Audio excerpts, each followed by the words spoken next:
Ça va Jérémy? Ça va mon Nico? Mais écoute, très bien, je suis content, tu nous as donné rendez-vous ici. Pourquoi? Pourquoi ici et pas ton restaurant préféré? C'est ça le concept de... Le concept, c'est que moi j'aime marcher.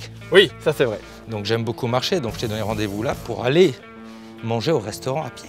D'accord. C'est quoi, c'est le restaurant du château? Non, c'est les planches à Winsenheim. À pied on doit y aller? Holensbourg, Winsenheim. Non, j'aime pas, très bien, c'est loin. T'as le choix, c'est soit marcher, soit rouler. Parce que vu que tu gardes la forme, ah on ok, peut y aller. Ça commence comme ça.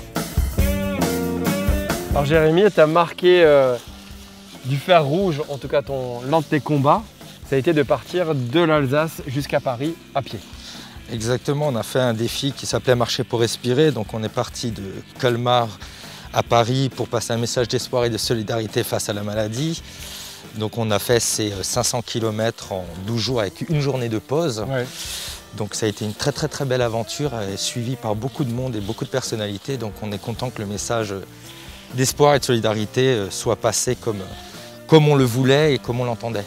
Moi, ce qui m'intéresse, c'est surtout de savoir comment Bob Sinclair est arrivé, Pascal Légitimus, enfin tous ceux qui sont arrivés, parce que je crois que c'est plus de 50 personnalités françaises et internationales qui sont venus soutenir ton combat. En fait, ça s'est fait comme ça, une vidéo sur les réseaux sociaux en expliquant ce que je voulais faire et le pourquoi. Pour une fois, on ne les mobilisait pas pour de l'argent ou pour venir juste mixer ou chanter. Là, on avait juste besoin de leur présence, de leur soutien. Ils ont adhéré à la cause qui était juste l'espoir et la solidarité, des mots qui devraient être le b.a.-ba pour tout le monde. Ouais. Et ils ont été touchés par ce message de voir quelqu'un de malade qui se bat et qui se déchire pour cette cause. Ça les a touchés et ils sont tous arrivés. Après, ça a fait boule de neige et ça a été juste magnifique, quoi. On me demande toujours pourquoi la marche. Parce que c'est quelque chose qu'on peut tous faire. Qu'on soit malade, pas malade, même très gravement malade, on peut toujours se lever et faire quelques pas. Ouais. Et ça redonne du boost pour la journée. Et c'est accessible à tout le monde, les enfants, les grands. Donc on peut toujours vivre ces moments de solidarité et d'espoir tous ensemble. Ouais. Tu as aussi une grande passion qui est de bien manger. Ah, très bien manger, ça. Mais on l'a tous, hein, au fond. Et là, on va se rendre au restaurant Les Planches de Winsenheim. C'est un endroit que j'aime beaucoup parce que c'est une histoire familiale. Ouais. Et ça représente un peu le cocon comme l'association, en plus des repas qui sont extrêmement bons. Mes beaux-parents avaient une poissonnerie ambulante. Et finalement, quand il restait du poisson, ils ont eu l'idée de se dire, au lieu de jeter ce poisson, on va en faire, on va faire un caveau où on pourra proposer du poisson, mais c'était vraiment un caveau 50 personnes, c'était tout petit.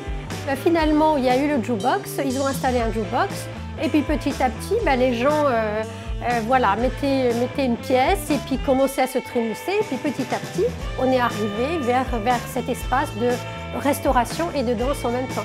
C'est une carte très variée, on peut très bien trouver des pizzas, des tartes flambées, et puis notre célèbre cordon bleu, qui fait l'identité de cet espace. Donc aujourd'hui, on va faire un cordon bleu avec une sauce crème, des spätzle et en garniture, j'ai prévu des butternuts. On fait bouillir de l'eau, on va légèrement la saler. Je verse l'appareil. Là, pour l'appareil, j'ai mis 400 g de farine, 4 œufs. Moi, je mets un peu de fromage blanc, sel, poivre et muscade, bien sûr. Donc, en attendant que ça boue, je vais faire les légumes, les courges. Un peu d'huile d'olive, un peu d'échalote. On va les faire revenir un peu.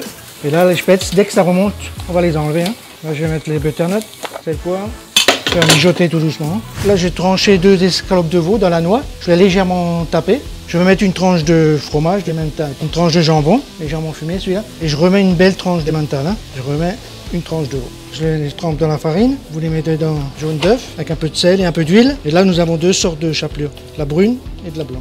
Pour la cuisson, une poêle, je mets pas mal de beurre. Un peu défondu, je vais les retourner et je vais les enfourner. Et là, je les mets dans le four à 220. Là, on va s'occuper de la sauce.